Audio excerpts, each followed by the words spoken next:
नमस्कार, मैं हूं संजय शर्मा। आप देख रहे हैं 4 PM न्यूज नेटवर्क। साहेब का सपना बहुत बुरी तरह से बिहार और महाराष्ट्र तोड़ रहा है। बिहार और महाराष्ट्र के जो हालात हैं उसने भारतीय जनता पार्टी को बेचैन कर दिया है। तेजस्वी का बढ़ता हुआ कद और नीतीश का गिरता हुआ कद, इन दोनों ने बीजेपी को परेशान और हैरान कर दिया। किसी को अंदाजा नहीं था कि बिहार में नीतीश को साथ लाने का फैसला इतना उल्टा पड़ जाएगा, गले में अटक जाएगा। महाराष्ट्र में राज ठाकरे, वो राज ठाकरे जो उत्तर प्रदेश और बिहार के लोगों को सिर्फ गाली नहीं बकते थे, मारपीट करते थे, पिटाई करते थे। आपको याद होगा, राज ठाकरे ने ऐलान किया था कि मैं अयोध्या में भगवान राम के दर्शन करने जाऊंगा। तो बाहुबली सांसद ब्रजभूषण सिंह ने पूरे उत्तर प्रदेश में होर्डिंग लगा दी थी, करोड़ों रुपए खर्च कर दिया था कि उत्तर भारत के लोगों को गाली देने वाले राज ठाकरे को हम उत्तर प्रदेश में घुसने नहीं देंगे। होर्डिंग, बैनर, जनसभाएं, ब्रजभूषण सिंह ने उत्तर प्रदेश को हिला के रख दिया था कि राज ठाकरे को अयोध्या तो छोड़ो, उत्तर प्रदेश में भी नहीं घुसने देंगे। और नहीं घुसने दिया, कैंसिल हो गया प्रोग्राम। वो राज ठाकरे अमित शाह जी के साथ मुस्कुराते हुए नजर आ रहे हैं। मुंबई में आज तक अपना एक सांसद नहीं जिता पाए। तो ऐसे में महाराष्ट्र में मजबूरी क्या है बीजेपी की कि वो राज ठाकरे तक को अपने साथ ले रही है। ये सोच के भी साथ डर नहीं लग रहा कि राज ठाकरे के आने के बाद बिहार और उत्तर प्रदेश के लोग और भड़क जाएंगे। और फिर उत्तर प्रदेश में ऐसा क्या चीज होने जा रही है जो भारतीय जनता पार्टी को डरा रही है।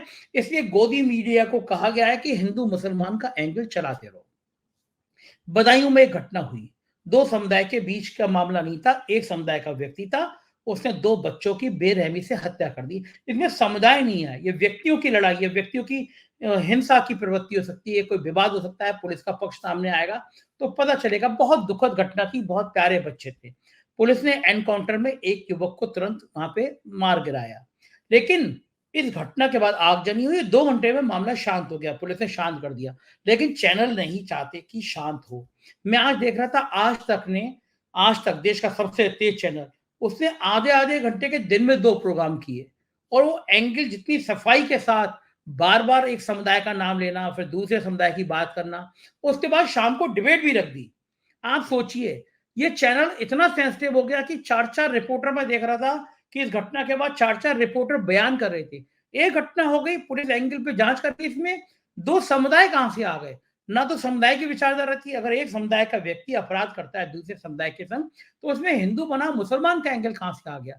और ये वो चैनल है जब प्रधानमंत्री के निर्वाचन क्षेत्र बनारस में एक विश्वविद्यालय, शायद काशी विश्वविद्यालय की छात्रा के संग नग्न करके वीडियो बनाया गया, रेप किया गया, इसकी हेडलाइन पे खबर नहीं थी। भारतीय जनता पार्टी से जुड़े हुए थे बलात्कारी, इसलिए याद ही नहीं आया जनाब कश्यप जी को कि कभी बनारस की बात करें। लेकिन बदायूं की घटना पे 5-5 रिपोर्टर और उसके बाद डिबेट। कारण यह है कि हिंदू बनाम मुसलमान का तड़का नहीं लगेगा तो उत्तर प्रदेश में स्थिति डावाडोल होती हुई नजर आ रही है। ऐसे तमाम चीजों पर आज मैंने अभय द्विवेदी से बात करी है। देश के जाने माने पत्रकार जिनको आप टीवी चैनलों पर लगातार देखते रहते हैं, बहुत शानदार पत्रकार हैं, कई किताबें लिखी हैं उन्होंने, बहुत बड़ा अनुभव है। चलते हैं अभय द्विवेदी के पास और इन सारे सवालों का जवाब उनसे ही लेते हैं।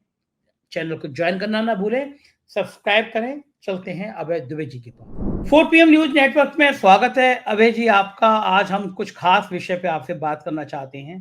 बहुत जोर जोर से नारे लग रहे थे अब की बार 400 पार, लेकिन महाराष्ट्र और बिहार में जो एनडीए में खींचमतान चल रही है, जो तस्वीर सामने आ रही है, उससे मुझे लग रहा है 400 तो क्या 250 के भी लाले पड़े हुए हैं। अगर यही हाल रहा बिहार और महाराष्ट्र, 2 राज्यों में जो संकेत आ रहे हैं, और बंगाल और कर्नाटक की बात और जोड़ ली जाए तो मामला फंस रहा है प्रधानमंत्री जी का।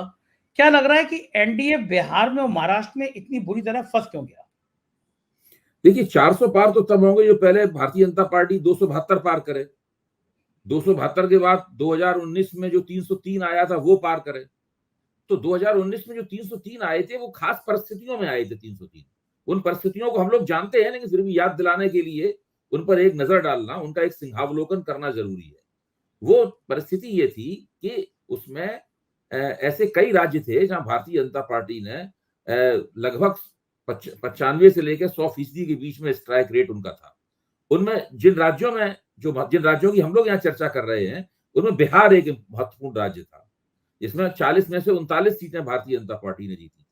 फिर महाराष्ट्र था, महाराष्ट्र में 48 में से शायद 37 सीटें भारतीय जनता पार्टी ने जीती थी। फिर कर्नाटक था, उसके अंदर उसने 26 सीटें भारतीय जनता पार्टी ने जीती थी। है?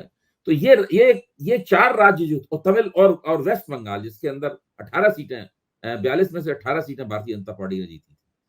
तो मैं आज स्थिति यह है कि भारतीय जनता पार्टी का जो कैचमेंट एरिया है, मैं पूरा विश्लेषण करके बता रहा हूं आपका, जो उनका प्रभाव क्षेत्र है, इसको कैचमेंट एरिया कह सकते हैं, जो कैचमेंट एरिया है, उस कैचमेंट एरिया में ये 4 राज्य 2019 जैसे नहीं रह गए। 2019 में वहां कुछ था, अभी कुछ है। यहां भारतीय जनता पार्टी बहुत ही बुरी तरह फंसी हुई है। यहां उसे काफी नुकसान होने का अंदेशा है। भाजपा की तरफ झुके हुए और उसको 400 के पार ले जाने के लिए उत्सुक जो बहुत सारे सर्वे एजेंसियां हैं, वो भी नहीं भारतीय जनता पार्टी को यहाँ पर पूरा फायदा होते हुए दिखा पा रही है। वो भी दिखा रही है कि नुकसान है, वो नुकसान को कम करके दिखा रही है।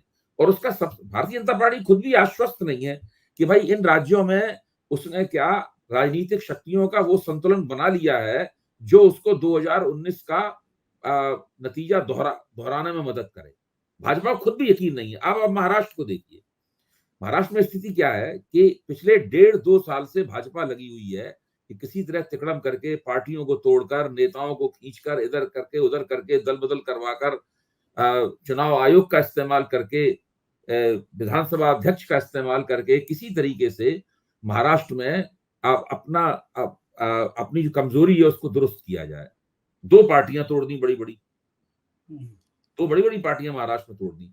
उसके बावजूद अभी तक भाजपा को खुद ही यकीन नहीं हो पाया है कि उसको वो वोट वहां मिल सकते हैं जो वोट 2019 में मिले थे। अब वो राज ठाकरे को लाने के चक्कर में लगी हुई है। भाई क्यों लगी हुई है? राज ठाकरे के पास कितने वोट हैं? 1.5%। जिस व्यक्ति के पास केवल 1.5% वोट हैं और जो आज तक एक भी एमपी नहीं जीता पाया है महाराष्ट्र में। पिछले विधानसभा चुनाव में उसने 100 लोग खड़े किए थे, एक एमएलए जीता था। तो एक ऐसे व्यक्ति को वो क्यों लाना चाहते हैं महाराष्ट्र में? ये एक बहुत बड़ा प्रश्न है भाई। ये भारतीय जनता पार्टी के जो घटक दल हैं वो भी अपने आप से पूछ रहे हैं, इनको लाने की क्या जरूरत है? क्या एकनाथ शिंदे के पास मराठा वोट लाने की क्षमता नहीं है? फिर एकनाथ शिंदे की उपयुक्तता क्या है? मुख्यमंत्री क्यों बनाया उन्हें? ठीक बात है। हाँ, सही बात। ये इस तरह के बहुत सारे सवाल हैं। अब आप इसको देखिए, बिहार को देखिए, बिहार की समस्याएं और भी ज्यादा पेचीदा हैं। एक सेकंड अभय जी, मैं महाराष्ट्र पहले आता हूँ।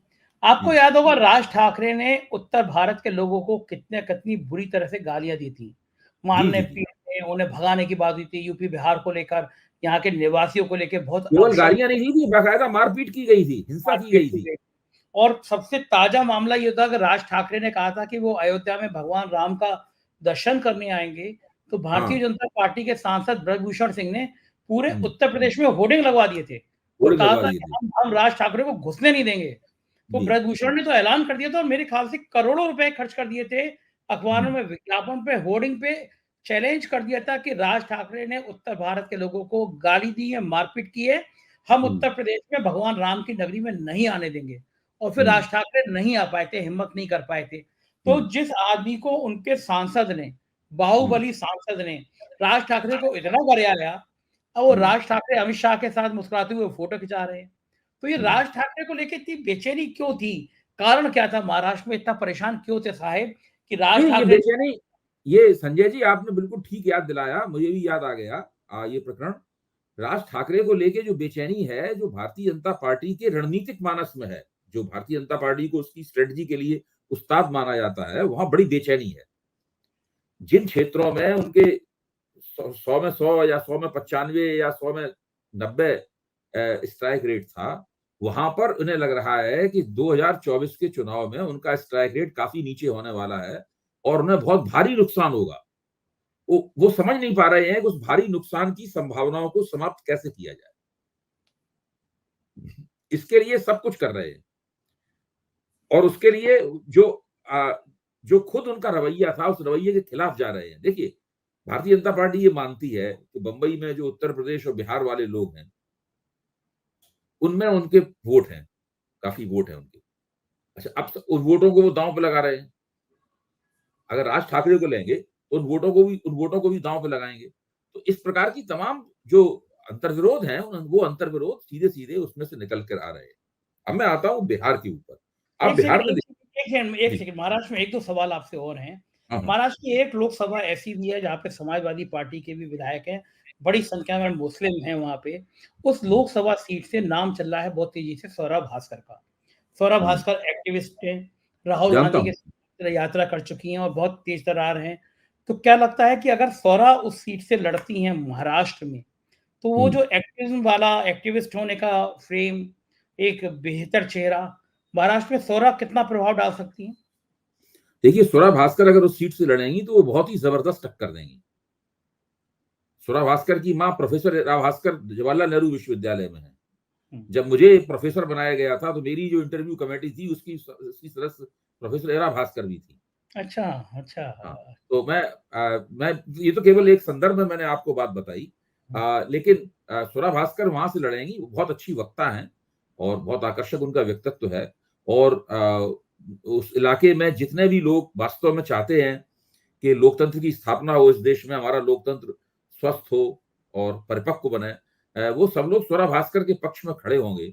और अगर वो संयुक्त विपक्ष की यानी महाविकास अघाड़ी की उम्मीदवार हुई स्वरा भास्कर, तो उनकी संभावनाएं बहुत ही अच्छी होंगी। कांग्रेस कांग्रेस को शायद लगता है कि एक महाराष्ट्र में बड़ा फेस मिल जाएगा सौरभ भास्कर, क्योंकि जिस तरह से बीजेपी के लोग ट्रोल करते हैं सौरभ को लेकर, सौरभ कुछ भी करने ट्रोल करते हैं, उससे ज्यादा सौरभ को चाहने वालों की लिस्ट है। और सौरभ अपने शायद अकेली फिल्म एक्ट्रेस ऐसी थी कि जो उस दौर से जो जो देश में घट रहा था, खुल के बोलती है, वो खुल के लिखती हैं वो। सही बात तो है, सही लगता है कहना। कि कांग्रेस का एक जी। बड़ा फेस हो सकती है और वो। जब वो मैदान में उतरेंगी तो और भी बहुत से लोग उनके साथ मैदान में आएंगे, उनका प्रचार करने वालों की काफी लंबी लाइन होगी। बिल्कुल ठीक कह रहे हैं भाई जी। दूसरी बात, हम्म, मुंबई में जो रैली थी, इंडिया हम्म, गठबंधन की जो रैली थी, वो जो हम्म, राहुल गांधी का भाषण था, बड़े भावुक वाला जो भाषण था, उस हम्म। रैली के बाद में इंडिया गठबंधन के पक्ष में महाराष्ट्र में क्या तस्वीर बदली है? देखिए, इंडिया गठबंधन महाराष्ट्र में पहले से ही आगे है। हम्म, और राहुल गांधी ने यूं ही योजना बनाई थी कि वहां पर हम अपनी जो यात्रा खत्म करेंगे। तो तो वो यूं ही नहीं बनाई थी, उसके पीछे एक नियोजित वो था, रवैया था कि वहां पर हम अपनी यात्रा खत्म करेंगे। और वो रैली भी बहुत प्रभावशाली हुई, उससे निश्चित रूप से कांग्रेस को भी लाभ होगा और पूरे इंडिया गठबंधन को, महाविकास अघाड़ी को उसमें काफी लाभ होगा। देखिए, महाविकास अघाड़ी ने सीटों का जो आपसी तालमेल किया है, वो उसने थोड़ी बहुत उसमें दिक्कतें हुई, लेकिन उन दिक्कतों को उसने अच्छी तरह निपटा लिया है। प्रकाश अंबेडकर अब उस महाविकास अघाड़ी के साथ उस तरीके से नहीं है, राजू शेट्टी उस तरीके से नहीं है। प्रकाश अंबेडकर बहुत दिक्कत तलब किस्म के सहयोगी हैं असल में। एक तो वो बहुत तरह तरह की शर्तें रखते हैं, बहुत सारी चिट्ठियां लिखते हैं, फिर चिट्ठियों को वो वायरल करते मीडिया हैं। को भी जारी कर देते हैं और ऐसी ऐसी शर्तें लगाते हैं कि आप चुनाव के बाद ये कर नहीं करेंगे, वो कर नहीं करेंगे, लिख के दीजिए। हाँ, लिख तो के वो दीजिए। इस प्रकार की जो बातें करते हैं, तो उसमें जाहिर था कि उनको बहुत ज्यादा देर तक इस व्यवहारिक राजनीति में ऐसे लोग नहीं रह पाते हैं। तो वो अलग हो गए हैं और जैसे ही वो अलग होते हैं, वही वैसे ही उनके बीच में सीटों का तालमेल पूरा हो जाता है।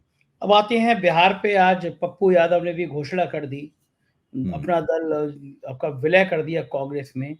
तो बिहार में ये जो संकेत आ रहे हैं, जिस तरह से तेजस्वी का कद बढ़ रहा है वहां पे, और भारतीय जनता पार्टी थोड़ी फंसी हुई लग रही है। आज लगता है कि पशुपति अंग पासवान केंद्र में मंत्री रहे, वो भी अब चले जाएंगे उस खेमे में।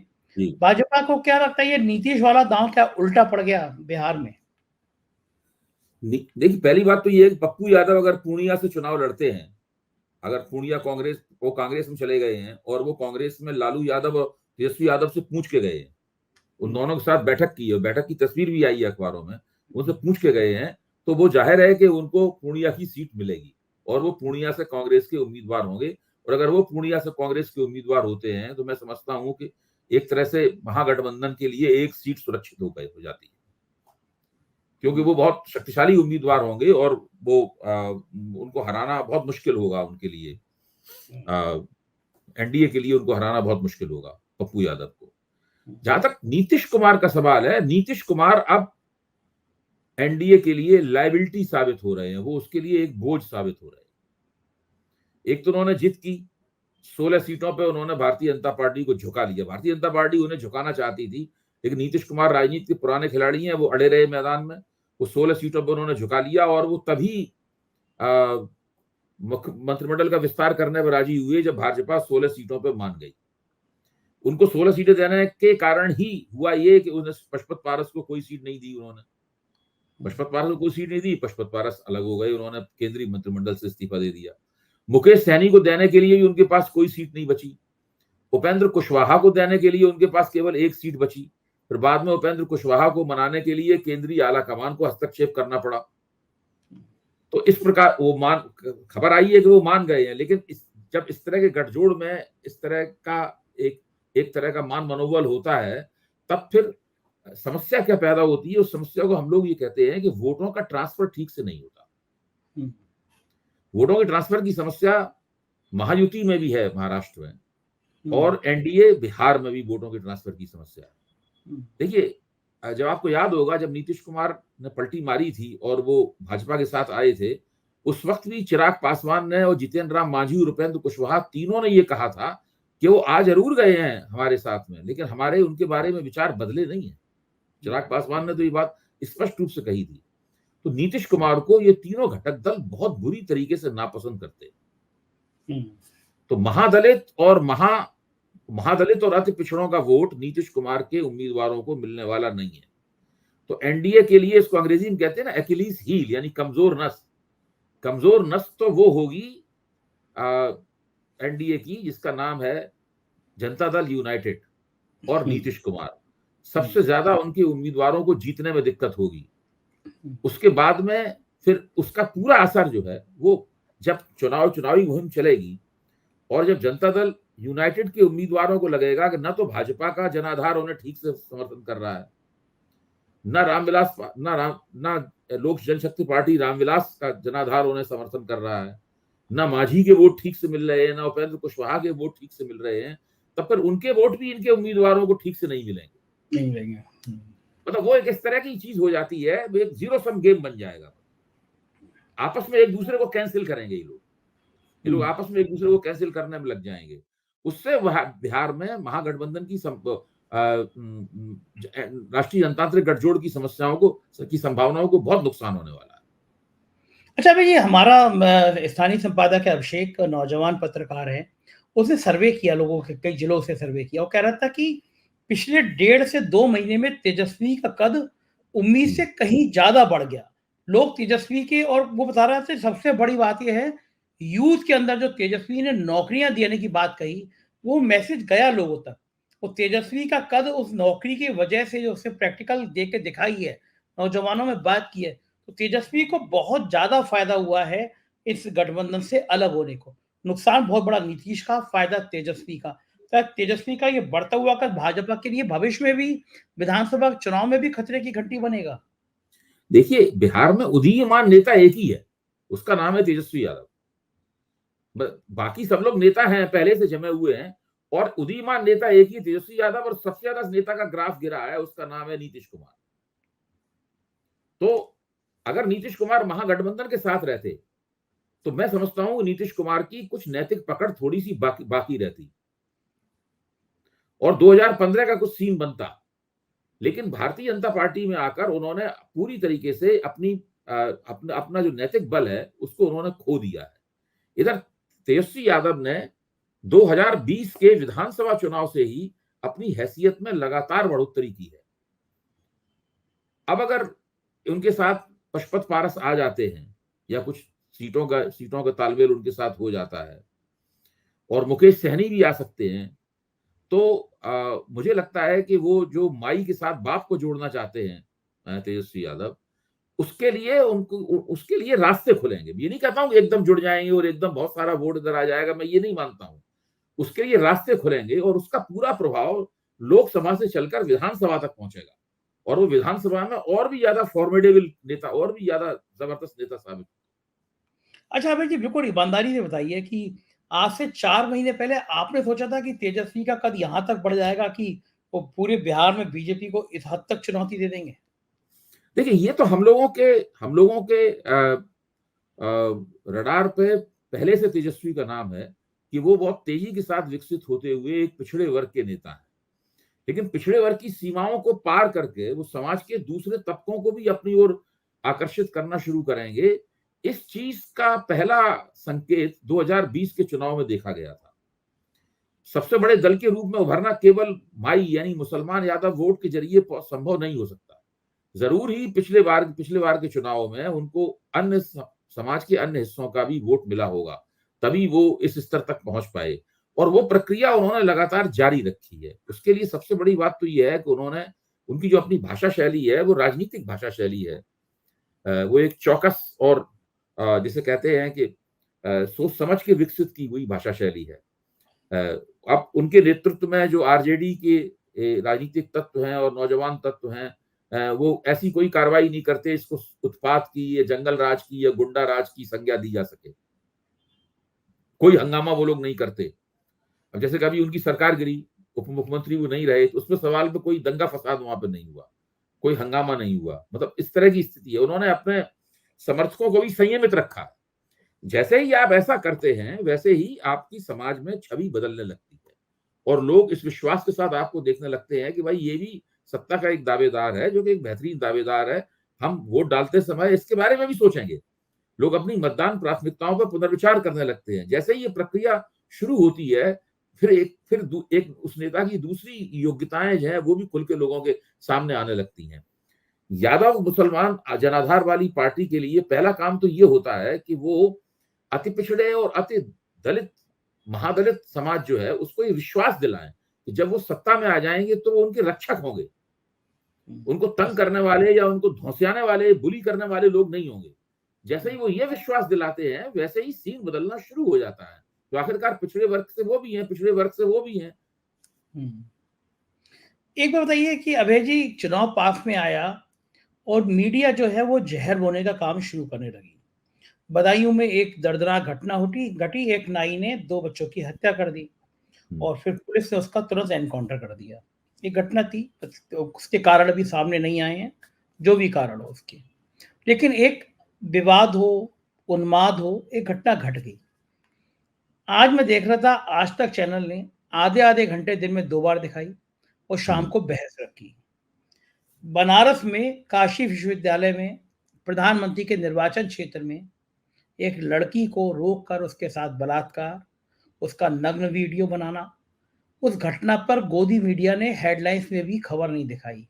लेकिन आज इस घटना में चूंकि 2 समुदाय अलग अलग थे, उस पे इस रूप में चलानी शुरू करी और व्हाट्सएप फैक्ट्री पर आने लगे कि साहब वो जो नाई था वो किसी उन्माद में था, किसी के उसमें था, गंदे गंदे मैसेज जो बीच में दूरियां बन जाएं।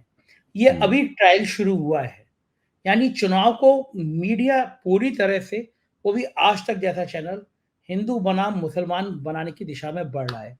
क्या लगता है कि क्या गोदी मीडिया इस बार फिर ये जहर समाज में बना लेगा, या फिर लोगों को पता है कि इसका काम, ये प्रायोजित काम लोगों के बीच में जहर बांटना है, 2 समुदाय के बीच में नफरत बांटना है। ऐसी वारदात, दुखद वारदात थी, बच्चों की हत्या, दिल दहला गया, लेकिन उसको 2 समुदाय के बीच में रंग देना, उस पर बहस कराना, ये आज क्या तक ऐसा कर रहा है, देख के अफसोस होता है। अफसोस इसलिए होता है कि एक जमाना था जबकि आज तक में एंकरों को अरुण पुरी द्वारा ये संदेश दिया गया था कि आप समाज को बांटने वाली या सांप्रदायिक हिंदू मुसलमान करने वाली एक कार्यक्रम नहीं करेंगे। तो कुछ दिनों तक आज तक के एंकरों ने संयम भी रखा था, लेकिन धीरे धीरे वो संयम चला गया और फिर से वही सब होने लगा। खासतौर से ये सुधीर चौधरी वगैरह लोग जब आज तक में आए, उसके बाद से फिर वही प्रक्रिया शुरू हो गई। अब ये बदायूं वाली घटना में तो आप ठीक कह रहे हैं, उसमें तो सवेरे से यही सब चल रहा है, हिंदू मुसलमान ही चल रहा है, जबकि ये किधर से भी हिंदू बनाम मुसलमान है ही नहीं।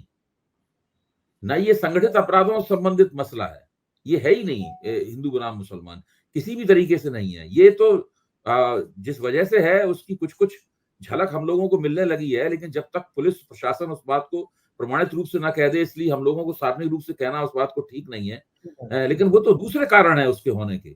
उन दूसरे कारणों को हिंदू बनाम मुसलमान बना के करना, ये बहुत ही घोर अनुचित बात है। और आज तक को तो इस तरह की गतिविधि में भाग ही नहीं लेना चाहिए। इसका सीधा मतलब ये है कि ये सारे के सारे जो कमर्शियल चैनल हैं वो बीजेपी का खेल खेल रहे हैं। मैंने देखा अभय जी, आज तक के 4-5 रिपोर्टर बाइट ले रहे थे एक घटना पे। इतनी बड़ी घटना नहीं, कंट्रोल हो गई थी घटना, 1 घंटे में आगजनी अवधि खत्म हो चुकी थी, एनकाउंटर हो चुका था, लेकिन आज 5-5 रिपोर्टरों को मैंने बाइट लेते हुए देखा।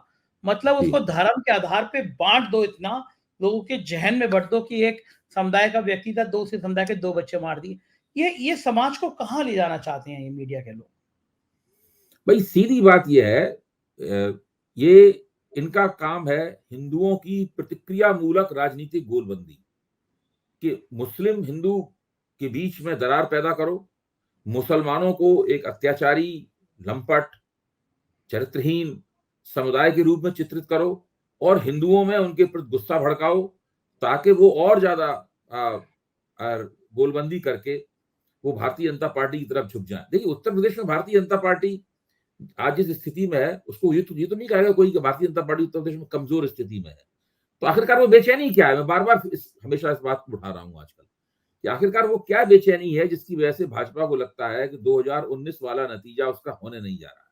उस नतीजे को रिपीट करने के लिए, उसी नतीजे को दोबारा हासिल करने के लिए वो क्या नहीं कर रहे हैं? जब उत्तर प्रदेश में ऐसा कर रहे हैं तो फिर महाराष्ट्र में क्यों नहीं ऐसा करेंगे? बिहार में ऐसा क्यों नहीं करेंगे? कर्नाटक की स्थिति को आप देखिए, कर्नाटक में उन्होंने जनता दल सेकुलर के साथ में समझौता किया।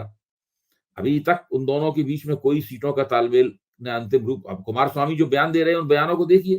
कुमारस्वामी कह रहे हैं कि हमको 2 सीटों का ऑफर किया जा रहा है, 2 सीटों के लिए थोड़ी ना हमने ये गठजोड़ किया है।